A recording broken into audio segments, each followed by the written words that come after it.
मुझे सच में ये वीडियो नहीं बनाना था, लेकिन आप में से काफी स्टूडेंट्स ने रिक्वेस्ट किया कि री-इवैल्यूएशंस का प्रोसेस मैं बता दूं, कैसे इस बार जो है री-इवैल्यूएशंस के लिए अप्लाई हो सकता है, कैसे आप अपनी कॉपी रीचेक करवा सकते हो। वो सब कुछ मैं इसमें गाइड करने वाला हूँ, एंड एक्चुअली मैं ये भी बताऊंगा कि क्यों आपको रीचेकिंग के लिए अप्लाई करना चाहिए।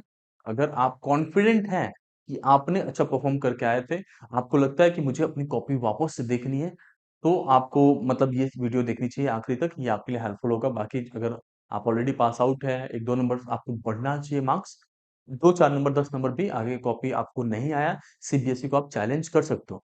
एंड एवरीवन लाइक हर एक बोर्ड में ये ऑप्शंस दी जाती है स्क्रूटनी करने का या चैलेंज करने का, तो आपको ये वीडियो पूरा देखना पड़ेगा। जो इस बार का जो है ना, मतलब बहुत दिक्कतें हुई हैं। जो ओएसएम सिस्टम था, इसके बेसिस पे मैंने बहुत पहले एक बार वीडियो में बताया था, आप लोगों ने देखा होगा माइट भी। उसमें मैंने साफ बताया था, जब कॉपी चेकिंग स्टार्ट हुए थे, तो फैकल्टी के जो फीडबैक थे, जो कॉपी चेक करते थे, उन्होंने बताया कि इस बार हम लोगों को सिस्टम थोड़ा कॉम्प्लिकेटेड लग रहा है। जितना स्टूडेंट्स को मार्क्स दे पाते थे, उतना हम नहीं दे पा रहे हैं। इसकी वजह से परसेंटेज, इवन जो बच्चे पास हैं उनके परसेंटेज डाउन बहुत हुआ है। ठीक है, तो क्या क्या दिक्कतें हैं वो भी बात करेंगे, और क्या प्रोसेस है आपको रीवैल्यूएट करने के लिए वो भी बात करेंगे। तो टोटली हम लोग दोनों की तरफ से ईच एंड एवरीथिंग कवर करते हैं। तो आप पहली बार चैनल पर, तो मेक श्योर आपने सब्सक्राइब करके रखा, क्योंकि रिवोल्यूशंस का, री एग्जाम्स का, हर एक चीज का नोटिस आपको यहाँ मिल जाएगा, जो एज अ प्राइवेटली आप कर सकते हो। स्कूल से कनेक्ट करने की जरूरत नहीं है, कहीं भागा दौड़ी करने की जरूरत नहीं पड़ती आपको। ठीक है, तो जो हिडन फ्लॉज था, कहाँ पे गलतियां रह गई, वो भी बात करेंगे। जो सीबीएसई का डिजिटल इवोल्यूशन प्रोसेस था इसमें। ठीक है, और हम इधर हैं आपको हेल्प करने के लिए। री इवोल्यूशन अगर आप कराना चाह रहे हो और आपको नहीं समझ में आ रहा, तो उसमें भी हम लोग हेल्प करेंगे। तो सबसे पहले आपको समझना पड़ेगा कि सीबीएसई का ओएसएम सिस्टम क्या था। ओएसएम सिस्टम में ये प्रॉपर उन्होंने सिस्टम बनाया था कि हम लोग जो है इस बार सारा का सारा जो कॉपी है वो स्क्रीन पे चेक करेंगे, एंड स्क्रीन पे टीचर्स को बैठा के अंदर चेक करेंगे। और वो उसमें से सोचो, बहुत सारे फैकल्टी ऐसे होते हैं जो 50 साल के एज के आसपास आ गए हैं, और उनको अभी अपना फोन चलाना नहीं आता, स्मार्टफोन, वो कैसे जो है पूरा सिस्टम पे कॉपी चेक कर रहे होंगे, आप समझ सकते हैं। ठीक है, तो इसमें क्या हुआ कि जहां पे स्टेप मार्किंग मिलना था, जैसे मान लो ये half marks, half marks, half marks, ये स्किप हुए हैं बहुत जगह पे। बहुत जगह पे स्क्रॉलिंग की वजह से टीचर्स मार्क्स नहीं दे पाए। तो जैसे मान लो ये स्टेप 1 का मार्क्स मिल गया, 2 का मार्क्स मिल गया, लेकिन 3 वाला मिस आउट हो गया।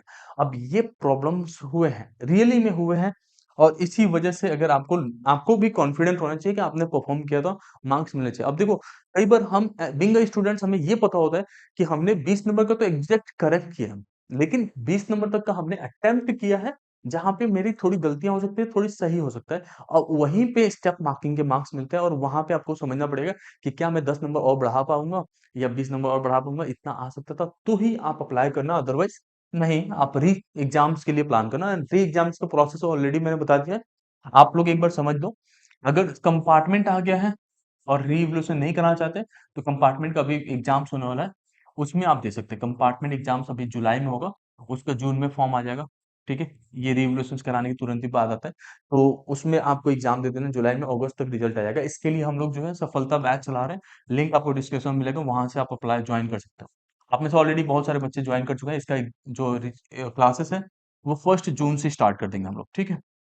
दूसरा चीज़, अगर आपके मार्क्स कम है, आप इम्प्रूवमेंट के लिए अप्लाई कर सकते हो। अब इम्प्रूवमेंट में आपके पास 2 चांस होते हैं। एक तो हो गया सीबीएसई का एक सब्जेक्ट का एग्ज़ाम देने का, ये आपका इसी में होगा कंपार्टमेंट वालों के साथ। अगर आप इसमें भी चाहते हो सफलता बैच में जॉइन करना, तो आप इम्प्रूवमेंट वाला ऑप्शन सेलेक्ट करके एंड देन जॉइन कर सकते हैं। बाकी अगर आपको ज़्यादा मार्क्स बढ़ाने, लेट्स से 65 ही आया है और आप एक सब्जेक्ट की वजह से नहीं बढ़ा सकते, तो आप अगले साल फिर से अप टू 5 सब्जेक्ट का एग्ज़ाम दे सकते हैं। अप टू 5 सब्जेक्ट का। इसमें भी हम लोग हेल्प करते हैं, आपका फॉर्म वगैरह सब कुछ सीबीएसई के साथ हम लोग फिल कर देते हैं। आपका केवल 999 कॉस्ट आता है इसमें। फोकस बैच है हमारा इम्प्रूवमेंट के लिए, उसमें आप ज्वाइन कर सकते हो। बाकी जो बच्चों को सफलता में है, उनका 499 केवल 45 डेज तक क्लास रहेगा, 1 जून से लेके 15 जुलाई तक, क्योंकि 15 जुलाई के आसपास से सीबीएसई कंडक्ट करके एग्जाम। बाकी जो बच्चे फेल हो गए हैं, उनके लिए रिकमेंडेड है, भाई सीबीएसई के ऊपर और ट्रस्ट नहीं करके और साल मत बर्बाद करो। आप एनआईओएस में मूव कर जाओ। थोड़ा ज्यादा फीस लग तो रहा है, 6 to 7 थाउजेंड का खर्चा है इधर, but that would be great. बहुत सारे बच्चों का एडमिशन ऑलरेडी हम लोगों ने कर दिया है, एंड कुछ स्टूडेंट्स का अभी भी बचा हुआ है, तो आप भी इसमें एडमिशन ले सकते हैं। That would be helpful for you. ठीक है, अब आगे एक बार बात करते हैं कि आपका ओएसएम सिस्टम क्या था, एंड कैसे आपका जो है प्रोसीजर्स हुए थे। जैसे आप यहाँ पे देखते हैं द टेक्निकल बैरियर। बहुत सारी फैकल्टीज़ थे, जिनका जो है टेक्नोलॉजी से इतना ज़्यादा अवेयरनेस नहीं है। दे डोंट नो कि कैसे माउस पकड़ते हैं, कैसे कीबोर्ड पे दबाते हैं, ये सारी चीज़ें भी दिक्कत था। बट फिर भी क्योंकि फैकल्टीज़ को तो हर एक कॉपी के पीछे पैसे मिलते हैं, वो चेक करते हैं, ठीक है? अब उनको बता दिया गया था, लेकिन वो कुछ चीज़ें अगर भूल गए, तो फिर वहाँ पे बच्चों का लॉस होना है, ना कि फैकल्टी का या ना कि सीबीएसई का। और सीबीएसई का तो कहीं न कहीं से फ़ायदा ही हो रहा है, आप रीचेकिंग के लिए अप्लाई कर रहे हो। तो इसमें भी सीबीएसई आपसे पैसा ले रहा है। अगर आपका मार्क्स बढ़ गया तो रूल्स के अकॉर्डिंग होना चाहिए, पैसा रिफंड होना चाहिए। इवन दो एक बार मैं जब अपना कॉलेज का वो कर रहा था बीटेक में, तो मेरे को मैथ्स में मार्क्स कम कर दिए थे, मैथ 3 में। तो आई चैलेंज्ड, उसमें 5000 लगते हैं ना, आप लोग सर्च करेंगे यूनिवर्सिटीज में कितना लगता है रिवोल्यूशंस के लिए, तो 5000 लगता है। तो जब उसमें चैलेंज करते हैं ना, तो फीस वापस आता है, हालांकि प्रोसीजर्स वगैरह के 2000 कट करते हैं, 3000 दे देते हैं, वो अपनी गलती मानते हुए। लेकिन इसमें कोई पैसा वापस नहीं आता। इवन आपका जो है हर एक जो भी क्वेश्चंस पे आप चैलेंज करें, उसका भी अलग से पैसा लेते हैं, फोटोकॉपी का भी अलग से पैसा लेते हैं। टोटली अब देखा जाए तो सारा के सारा एक इकोसिस्टम बना हुआ है, कैसे कैसे बच्चों से पैसा उठाना है, ठीक है? तो ये सारे टीचर्स के लिए भी वो था, काफी टीचर्स भी नाराज थे इस सिस्टम से कि भाई पहले मेरा पेन चलाना था, हमेशा हम लोग मार्क्स दे देते थे। And even I told you guys, teachers कई जगह पे अपने पेन से चीजें करके आपके मार्क्स बढ़ाते थे, जो कि इस बार नहीं हो पाया। ऑन स्क्रीन होने की वजह से, ऑन स्क्रीन होने की वजह से आपका क्या हुआ था, ऑन स्क्रीन सिस्टम होने की वजह से इन्होंने जो है केवल केवल टिक मार्क और रॉन्ग किया है। जैसे आप ये देखो, ये पूरा का पूरा सिस्टम अगर मान लो आंसर्स है, तो जहाँ पे टिक है वहां पे मार्क्स मिलेंगे, जहाँ पे ब्लैंक है वहां पे नॉट आंसर्ड लिख देंगे या क्रॉस कर देंगे। पेज विजिट कर लिया, लेकिन अगर आपका पूरा पेज स्क्रॉल नहीं हुआ है तो वहां पे आंसर छूट सकता है। ये सारा चीजें हुआ था, एंड ये बहुत सारा कंफ्यूजन क्रिएट हुआ था टीचर्स के बीच में भी। एंड कई जगह पे ऐसा, मैं ये नहीं कह रहा हूँ कि एक्चुअली में ये चीजें सबके साथ हुआ होगा। अगर ऐसा होता तो फिर पास भी बहुत अच्छे मार्क्स से भी बच्चे हुए हैं, जहाँ पे बच्चों को लगा था कि मेरे 60% आए हैं, उनको 80% भी आए हुए हैं। तो ऐसा नहीं है कि सारे के सब बच्चों के साथ हुआ है, बट मेजरली जो स्टूडेंट्स थे, जिनको लगता था कि मैंने अच्छा परफॉर्म किया, उनके मार्क्स रिड्यूस भी हुए, ड्रास्टिकली रिड्यूस हुए। तो आप जो है इस चीज को चेक कर सकते हैं। एक तो ये आई ट्रैप था। आई ट्रैप सिस्टम में क्या था, ओएसएम सिस्टम में एक जो वीडियो हमने पहले डाला था वो एक बार जाके देखना। इसमें क्या था कि आपने जो है अगर पूरा पेज ये देख लिया, आंसर शीट पूरा एक पेज देख लिया, तो वहां पे आप आई लगा सकते हैं कि हाँ इट्स विजिटेड। बट आपने अगर एक आंसर उसमें छोड़ दिया है, तो उसका मार्क्स नहीं मिल पाता था। ये प्रॉब्लम्स और आए थे, ठीक है? जैसे मान लो ये पूरा पूरा आपने आंसर किया, अगर आपने आंसर कर दिया है और क्वेश्चन नंबर ठीक से नहीं समझ में आया, तो उन्होंने लिख दिया ये नॉट आंसर्ड में, ठीक है? नॉट आंसर्ड में लिख देंगे और इसको और दे ही नहीं पाएंगे सिस्टम में मार्क्स, इवन आपने लिख के आए हो तो ये जो है पहले मैनुअल जो वो था, मतलब आंसर्स राइटिंग होती थी, आंसर चेकिंग होती थी, वो बहुत अच्छा था। लेकिन अभी क्या है, इसमें मार्क्स को मैनुअली डालना पड़ता है, 1 नंबर मिला कि नहीं मिला, 2 नंबर मिला कि नहीं मिला, 0.5 मिला कि नहीं मिला। ये भी इतना गड़बड़ नहीं है, बट कुछ जगह पे पॉइंट्स मिस होते थे और टोटल जो मार्किंग थी उसमें गड़बड़ी आई है। तो आपका जैसे मान लो कोई डिस्क्रिप्टिव टाइप आंसर है या किसी भी तरीके का आंसर है, अगर जो बच्चों ने पैराग्राफ में ज्यादातर आंसर किए हैं उनको भी मार्क्स थोड़े कट हुए हैं, क्योंकि स्टेप मार्किंग के बेसिस में जब होता है ना, तो किसी भी तरीके के क्वेश्चन है उसको आंसर हमेशा स्टेपिंग में करनी चाहिए होती है। तो कैलकुलेशन प्रोसेस पहले जो होता था, मार्क्स टीचर्स असाइन करते थे तो ठीक था, अभी ऑटोमेटिकली हो जा रहा है। तो टीचर्स को समझ में आता है कि भाई ठीक है, हम इसमें क्या ही कर सकते हैं, ऊपर से हमारा वो नहीं होना चाहिए। तो यहाँ पे अब एक एक पर्टिकुलर इस बार से जो है एक्चुअल में क्या होगा, जब चैलेंजेस बच्चे करेंगे एंड फाइनली सामने आएगा कि हाँ इतने बच्चों ने चैलेंज किया, और बच्चों के जो है, इवन तो सीबीएसई ने इस सिस्टम को लाया, तो सबसे पहले उनको ये करना चाहिए कि इस बार इतना अच्छे से ट्रेनिंग देना चाहिए और इतनी अच्छे से चेकिंग करानी चाहिए, या तो स्कूल लेवल पे जो एग्जाम्स होते हैं, प्री एग्जाम्स होते हैं, उनकी चेकिंग पहले ओएसएम पे करा लेना चाहिए। फिर देखते हैं कि हाँ ये प्रॉपरली काम कर पा रहा है कि नहीं, क्योंकि जब प्री बोर्ड का कॉपी चेक होता है ओएसएम पे, जो स्कूलों के साथ स्कूल में बच्चे होते हैं, तो उससे ये पता चलता है, स्टूडेंट्स जो है टीचर से पूछ सकते थे इसमें मार्क्स मेरा क्यों कटा, तो उससे थोड़ा सा सिस्टम और समझ में आता, टीचर्स को भी अवेयरनेस होता। लेकिन एट द एंड पॉइंट ये सिस्टम्स को लाया गया तो थोड़ा सा फेलियर और भी था। बाकी आप इस मूवमेंट पे क्या कर सकते हो उसके लिए भी बात कर लेते हैं। सो आप फोटोकॉपी अपना ले सकते हो, ठीक है? फोटोकॉपी लेने के बाद आप चेक कर सकते हो कि कहाँ पे मार्क्स दिया है, किस पॉइंट पे नहीं दिया है। जिस पॉइंट्स पे मार्क्स नहीं दिया, उस क्वेश्चंस के आगे आप चैलेंज कर सकते हो। एक बार मैं पूरा पूरा सिस्टम आपको समझा देता हूँ कैसे कैसे रिवोल्यूशन होगा।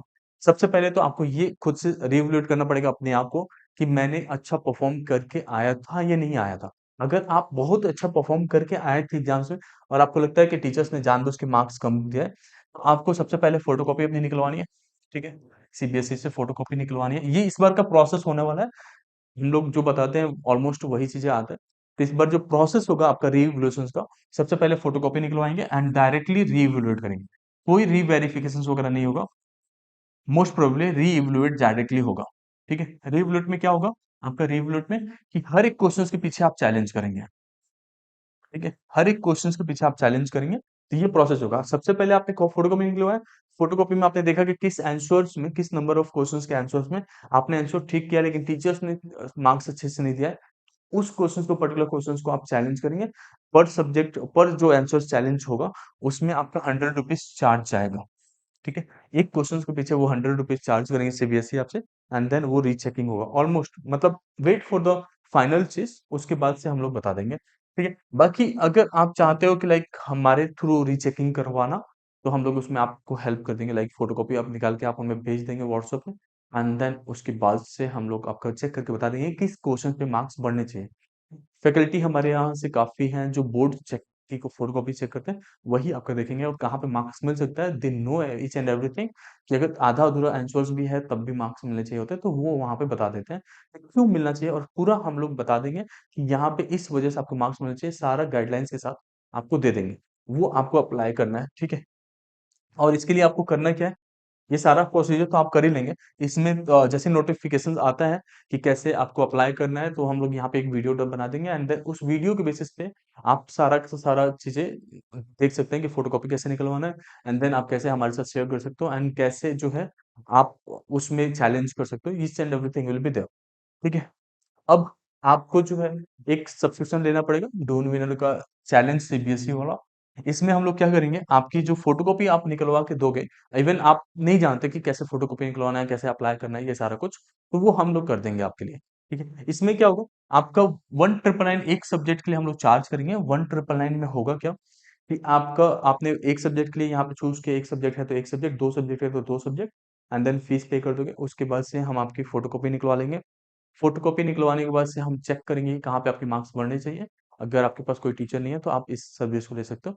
देन चेक करके हम बताएंगे यहाँ पे मार्क्स बढ़ने चाहिए, इसको चैलेंज करो।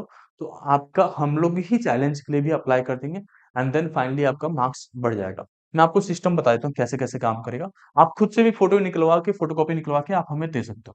तो जो फोटोकॉपी निकलवाने का फीस होगा, ये ऑनलाइन सिस्टम आता है फोटोकॉपी निकलवाने का। इस सिस्टम के थ्रू आप फोटोकॉपी पहले निकलवाएंगे।